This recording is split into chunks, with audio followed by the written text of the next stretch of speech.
Pada hari ini, saya akan membahas mengenai panduan bagi negara berkembang untuk memulai program pembangkit listrik tenaga nuklir, khususnya di Indonesia.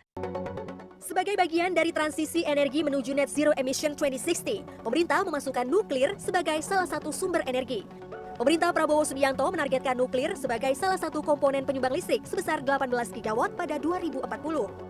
Target realisasi nuklir terdekat menurut dokumen RUKN adalah 2032. Dalam RUKN, nampak diproyeksikan wilayah Bangka Belitung menyumbang sekitar 450 MW pada 2032, disimbolkan dengan warna merah jambu. Saat ini, pemerintah sedang mengebut penyelesaian payung hukum untuk lembaga yang akan bertanggung jawab terhadap implementasi pemanfaatan nuklir di Indonesia. Berdasar studi ahli nuklir BRIN, dipetakan 29 wilayah potensial PLTN di Indonesia dari Banten hingga Papua. Lokasi PLTN dipilih dengan risiko gempa dan tsunami rendah dan jauh dari pemukiman penduduk. Menurut Dewan Energi Nasional, sejumlah perusahaan asal Rusia, Prancis, Korea, dan Amerika juga sudah menyatakan minat membangun PLTN. Pemerintah menargetkan PLTN dibangun dengan dana swasta tanpa melibatkan APBN. Ambisi Indonesia untuk membangun PLTN sudah muncul sejak tahun 1960-an pada era Presiden Soekarno. Presiden Soeharto dan Presiden Susilo Bambang Yudhoyono mencoba merealisasikan PLTN perdana Indonesia, namun gagal akibat tentangan publik. Kali ini, pemerintah meyakini publik sudah lebih siap menerima ide pembangunan PLTN karena harga energi yang semakin mahal. Tim Liputan CNN Indonesia. Mari kita dengar pendapat dari mahasiswa kelas hukum nuklir. Halo, nama aku Habib. Nama saya Riko. Nama saya Muhammad Hanif Darajatun. Nama saya Sabrina. Saya Manda. Saya Angel. Menurut saya, pembangunan PLTN di negara berkembang dapat menjadi solusi energi jangka panjang dan pastinya terbarukan. Oke, aku di sini setuju dengan penggunaan PLTN atau pembangkit listrik tenaga nuklir karena di sini kan Indonesia sebagai negara berkembang justru itu untuk memiliki PLTN merupakan satu step lebih maju daripada negara-negara berkembang lainnya. Namun, seperti yang kita tahu, penggunaan tenaga nuklir itu pun juga memiliki dampak-dampak negatif seperti limbah atau sumber daya manusia kita yang kurang memadai. Yang paling penting itu adalah Non-Proliferation Treaty atau NPT serta IAEA Safeguards karena menurut research aku itu kebanyakan dari negara berkembang itu adalah non-nuclear weapon state, yaitu negara yang tidak memiliki senjata nuklir. Mengapa? Karena ya untuk memastikan kalau misalnya energi nuklir itu dimanfaatkan secara damai. Negara sebelum memanfaatkan energi nuklir seharusnya sudah meratifikasi beberapa perjanjian internasional terkait nuklir seperti non-proliferasi. Lalu ada perjanjian-perjanjian lain seperti IAEA Safeguard, yang mana perjanjian-perjanjian seperti itu akan membantu negara dalam membentuk standar dalam pengaturan sebelum memanfaatkan energi nuklir tersebut. Dan juga banyak perjanjian-perjanjian internasional lainnya yang tentunya memberikan kerangka hukum seperti itu untuk negara berkembang saat memanfaatkan energi nuklir. Menurut saya peran dari IAEA ini adalah sebagai pengawas terkait penggunaan bahan nuklir karena IAEA sendiri harus memastikan bahwasanya nuklir ini tidak digunakan selain untuk tujuan damai ataupun untuk membuat senjata nuklir. Peran IAEA sendiri itu sangatlah penting bagi negara yang ingin mengutilize nuklir atau terutama bahan dasar nuklir itu untuk pengembangan PLTN karena jadi negara misalnya kayak contoh negara Indonesia nggak punya semua bahan untuk mengembangkan PLTN itu sendiri, jadi harus mengimpor dari negara lain. Nah dengan perjanjian IAEA ini, negara yang kita impor misalnya Indonesia mengimpor dari mana misalnya contoh Rusia gitu. Jadi negara itu juga udah tahu gitu kayak penggunaan Indonesia tuh buat pembangunan PLTN dan bukannya pengembangan senjata nuklir atau hal-hal yang tidak diinginkan itu sendiri sih. Yang paling penting itu adalah negara berkembang tersebut itu menjadi negara anggota NPT. Lalu juga dibuat kerangka nasional dari negara berkembang tersebut, dan untuk mendukung kerangka hukum nasional itu dibuat juga lembaga yang mengawasi pelaksanaan kerangka hukum tersebut.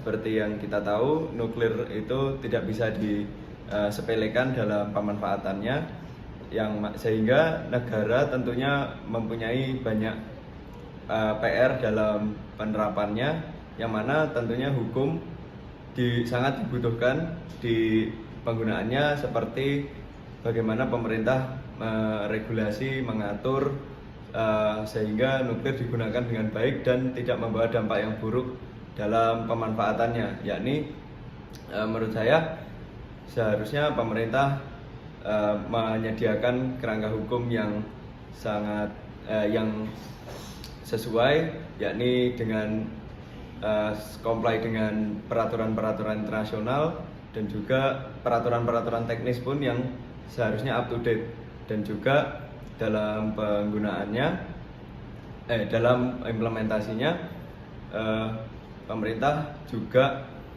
menyediakan kerangka hukum yang tentunya dapat mengcover kegiatan pemanfaatan nuklir, sehingga pemanfaatan nuklir dapat berjalan dengan baik.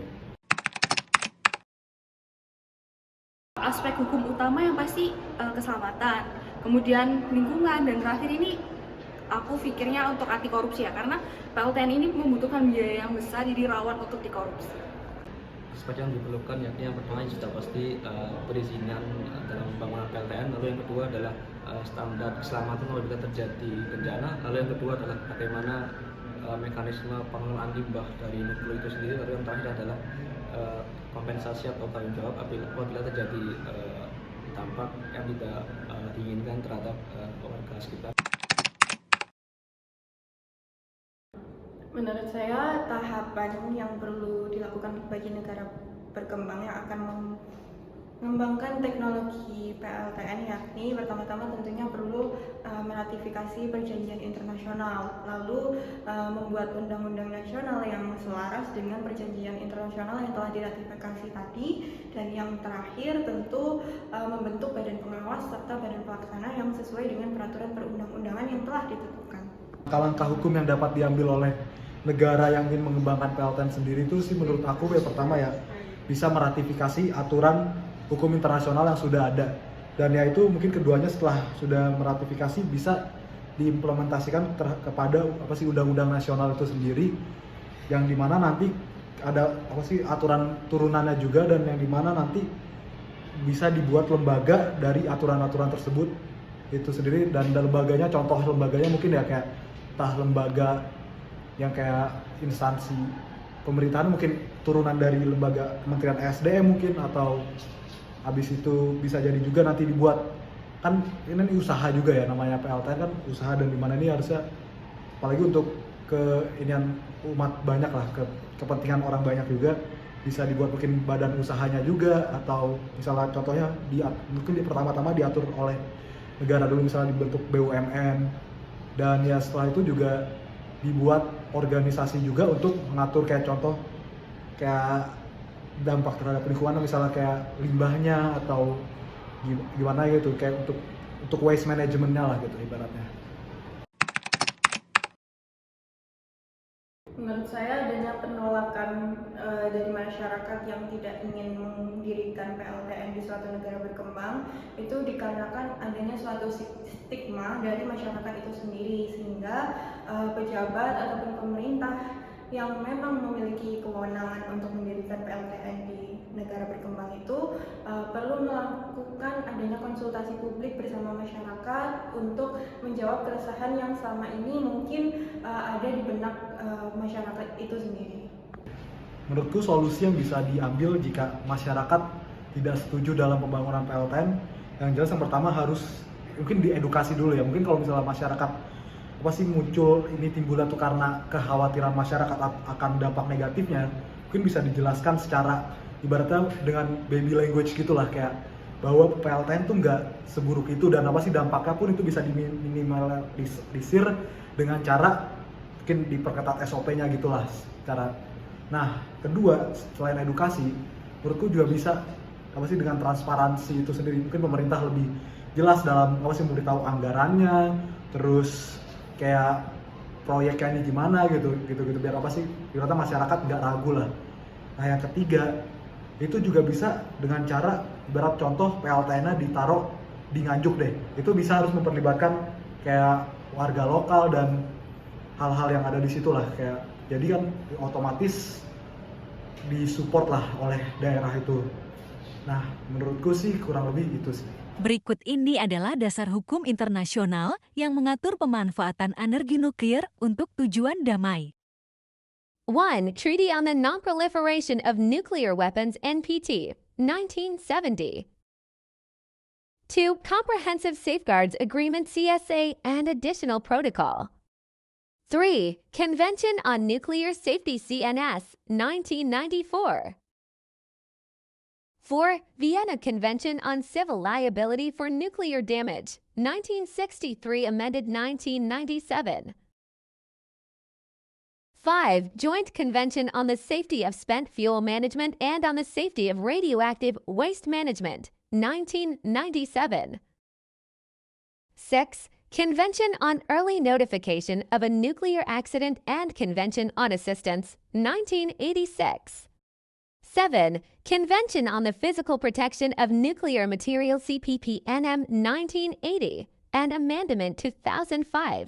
Berikut ini adalah roadmap persyaratan hukum dan kelembagaan negara berkembang yang hendak membangun PLTN.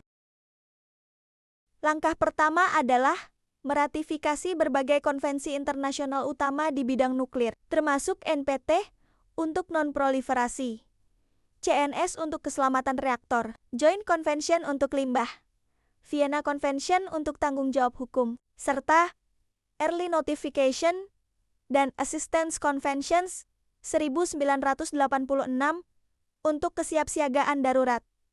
Setelah ratifikasi, negara harus menyesuaikan undang-undang nasional agar selaras dengan ketentuan internasional. Tahap kedua adalah membentuk undang-undang induk yang menjadi dasar hukum ketenaga nukliran nasional. Di dalamnya harus diatur perizinan, keselamatan, perlindungan radiasi, serta tanggung jawab operator. Prinsip strict liability atau tanggung jawab mutlak juga wajib diterapkan untuk menjamin perlindungan bagi masyarakat. Tahap ketiga adalah membentuk dua lembaga penting, yaitu Otoritas Pelaksana dan Badan Pengawas Independen. Badan pengawas harus memiliki kewenangan perizinan dan inspeksi, serta bebas dari pengaruh politik maupun komersial. Independensi lembaga ini menjadi syarat utama dalam Convention on Nuclear Safety. Pada tahap keempat, negara wajib mengimplementasikan Comprehensive Safeguards Agreement dan Additional Protocol sebagai bukti kepatuhan terhadap NPT. Selain itu, perlu dibentuk sistem pengawasan bahan nuklir domestik. Keamanan fisik juga harus dijamin melalui penerapan Convention on the Physical Protection of Nuclear Material untuk mencegah sabotase dan terorisme. Pada tahap kelima, negara harus menetapkan rezim pertanggungjawaban yang adil dan transparan. Operator PLTN wajib memiliki asuransi atau jaminan finansial untuk menutupi potensi kerugian akibat kecelakaan nuklir. Jika dana tidak mencukupi, negara wajib memberikan kompensasi tambahan untuk menjamin keadilan bagi korban. Pada tahap keenam, negara perlu memiliki kebijakan nasional tentang pengelolaan limbah radioaktif. Diperlukan dana khusus untuk kegiatan decommissioning atau penonaktifan reaktor. Selain itu, perlu dibentuk lembaga nasional pengelola limbah radioaktif yang bekerja di bawah pengawasan badan regulator. Pada langkah ketujuh, negara wajib memiliki rencana tanggap darurat nasional.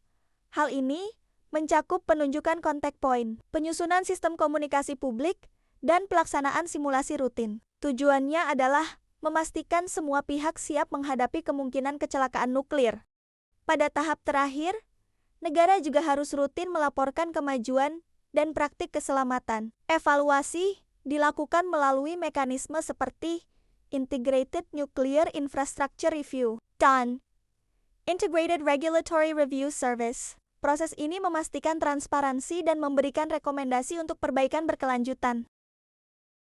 Sebagai penutup, dapat disimpulkan bahwa pembangunan PLTN oleh negara berkembang seperti Indonesia tidak hanya menuntut kesiapan teknologi dan finansial, tetapi juga kepatuhan terhadap norma hukum internasional dan kesiapan kelembagaan nasional. Demikian kesimpulan mengenai kerangka hukum dan kelembagaan bagi negara berkembang dalam memulai program PLTN. Terima kasih telah menonton.